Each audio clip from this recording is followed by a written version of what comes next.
I am here to talk about artificial neural networks, and I will start by making sure you know that artificial networks are really difficult. They're very complicated, and my goal for this session is to essentially teach you everything I know about them and to try to explain them in a way that made sense to me so that I could understand what they're doing sort of behind the scenes, because they're coming, they're here, they're going to affect all of us. And I'm also going to talk a little bit about how they're going to affect all of us. So let's just start with this.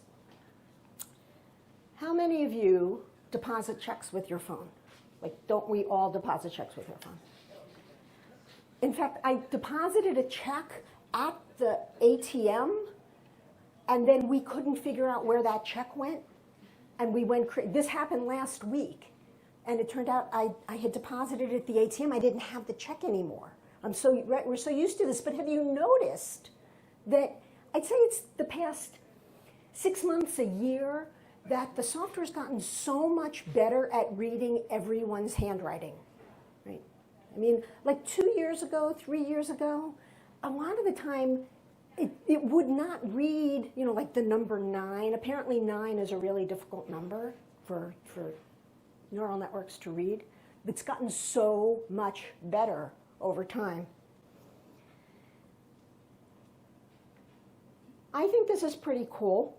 You can put in food and into iPhoto, and it will find pictures of food for you. This seems pretty easy now, right? We all know that this is so simple. This one over, that one over there, I didn't know it was food. That's food.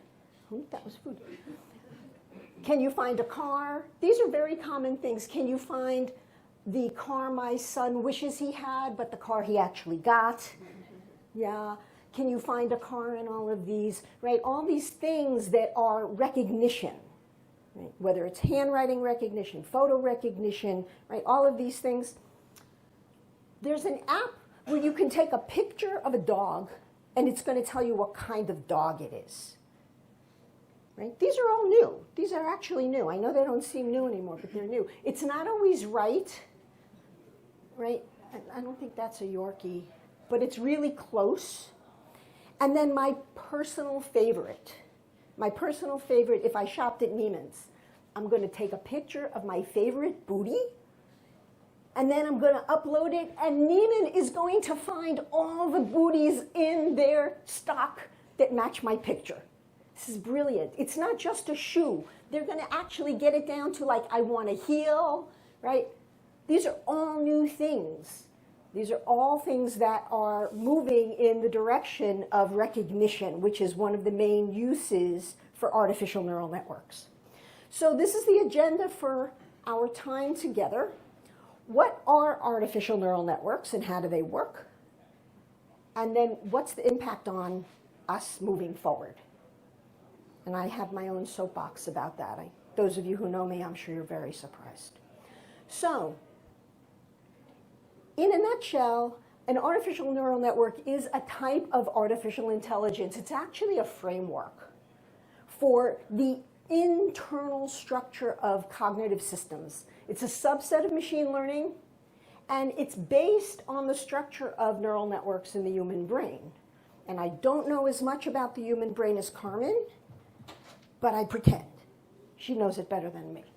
So the human brain has about 86 billion synapses.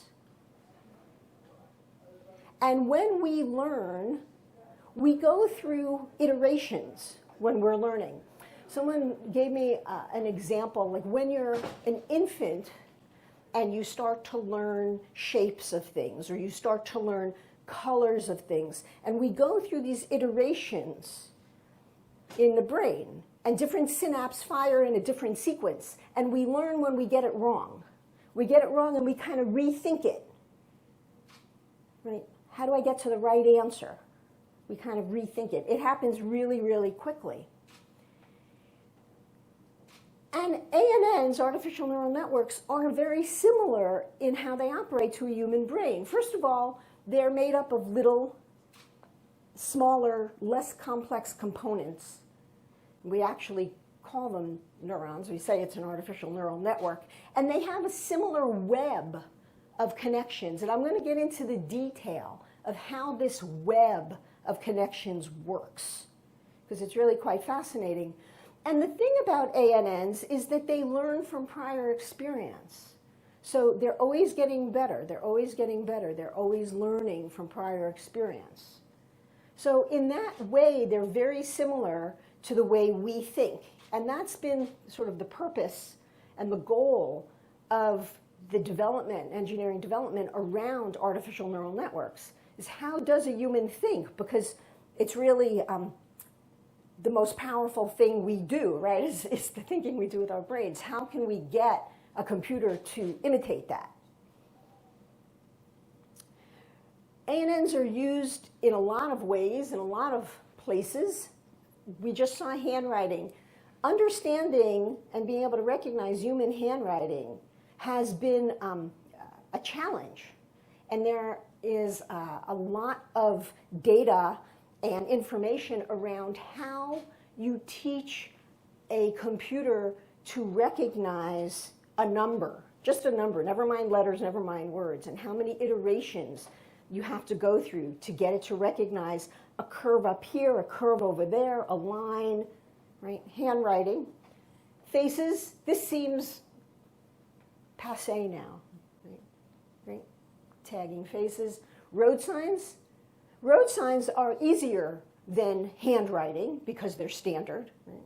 Getting a computer to understand a font is easier than getting a computer to understand handwriting.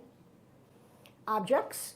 Right? So image recognition is probably the first of what we put ANNs to use on, and it's one that they've been perfecting really over the past 3 to 5 years quite a bit.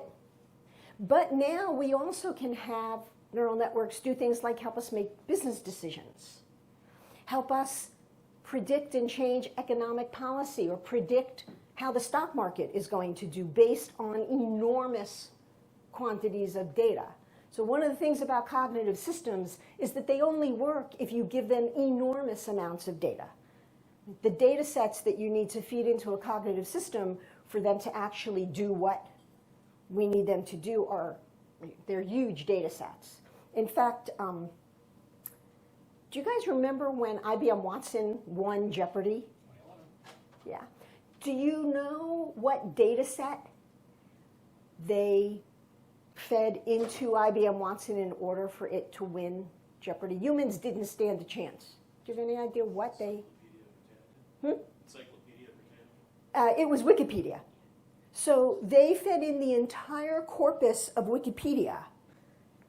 And I have a picture, I don't have it in this deck, I have it in a different presentation, of the size of the computer that was actually used by IBM, and they fed all of this. Someday it'll be on our wrists in a watch, but it was a lot of systems interconnected.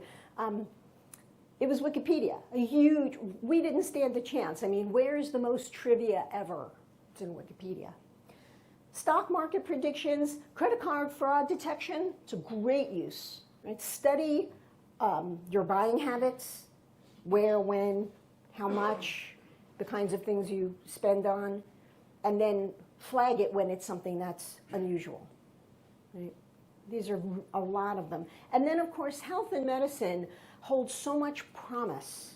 So much promise. Wouldn't it be great if we could identify early on dementia? They're working on this.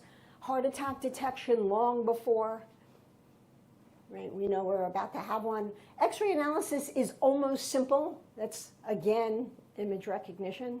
So some of the uses that we have today and moving forward for artificial neural networks, and they're very, very powerful. So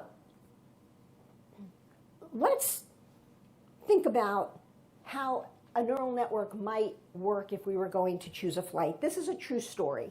I needed to do a series of flights, actually for this period of time, where I was traveling a lot. And I had a lot of things that I needed to think about. One was I really wanted to get the best value from my plane ticket. So I needed to analyze a lot of things. So how many stops was I willing to make to get from here? In this case, it was to New York. Right? I live near SFO in San Francisco to New York. What seat did I want? Price. Was it convenient? Airline, reward miles. And I took a whole bunch of this criteria, and for me personally, some things were way more important than other things. So for example, I didn't want to stop. A nonstop is really important to me. When you fly as much as I do, any stop is painful, right? When I'm flying more than 4 hours, I really want to sit in business class. But I don't want to pay for it. I want to use my miles. There's all kinds of things. There's some airlines that I have a bias against. Nothing personal. I hope there's no one here from United. But I'm not like a frequent United flyer, and I have to board with Zone 5. It's like, no, I'm gone 2 weeks out of every month. There's no patience for this. So it's like, no, any airline. And JetBlue stranded me once, so I'm not going to. So, right? So each factor has a weight. Each factor has a weight. And it's different for me and you, and I weight things differently. So what's the most important factor? And what are my biases? So what are my weights and what are my biases? So legroom might be important to you. Not so important to me. Seat location, I'm always like, not near the restroom, anywhere but the restroom, put me very far away, right? Maybe what airline you're flying with doesn't matter to you. I mean, there's all these things. It could even be what credit card you're going to use, because I have a Southwest card and I have an American card. And it's like, okay, well, who do I feel like giving my points to and who do I feel like using my points from? And it's really interesting, of course, that we don't all pay the same thing for the same seat, but that's another story. So you put this into a big pot. Right? I said, you put it into the blender. And I literally spent 3 hours doing this. Okay, I can use my points here, but that has a stop. But here I can sit there and no, not that airline. And really going on and on and on. And it went into this web, and I came out with my top choice, which, of course, by the time I got there, was no longer available when I went to book it. I'm not kidding. It really happened. But a neural network works like this. And as I'm doing it, it's almost like a brain tease, because you're weighing each one, and then you're doing it differently, and you're trying to come up with your answer. And this is the best way for me to explain to you how a neural network works, because each one of these things got a weight. Whether or not I could tell you the actual number of the weight, if I was programming this, if I was an engineer, I'd have to assign a number. And each connection, I also had a bias. Bias against United, bias against JetBlue, bias against seats next to the restroom. Right? So I have weights and I have biases, and it iterates and iterates and iterates, and eventually got to my answer, and then I had to find my second choice. So a neural network uses each one of these. It's the exact same way a neural network works, is the way my brain was working in booking a flight from SFO to JFK. Or was it JFK or LaGuardia or Newark and SFO or San Jose or Oakland? All these things go into the blender. And then I kind of come up with my percentages. This is my first choice, which of course was gone. Okay, this is my second choice. This is exactly how a neural network works, believe it or not. So hopefully this is memorable. I know where Carmen is. Saying it makes it memorable, right? Okay, so the same thing happens in a neural network. We have what's called the input layer. And each one of the neurons is assigned a value. So what was more important to me? Was the number of stops more important to me than the airport I was flying into, right? Each one gets a value. And then the connections are all assigned weights. It's exactly the same thing. And then there are these mathematic algorithms that help you determine the correct answer and identify the correct pattern. That's exactly the way a neural network works. It's the most simple explanation I can give to you is how it works. And it just so happened that I was doing a lot of studying about this when I was in this position of booking the flight.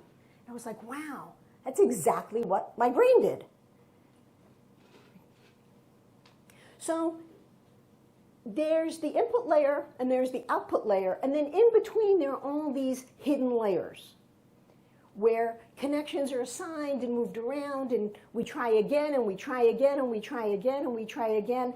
And I would say that that's what happened in my brain without me really knowing it. I was following these mental paths, and that's what happens in a neural network. How many hidden layers are there? Many, many. Just a few. It really depends upon whose neural network we're talking about.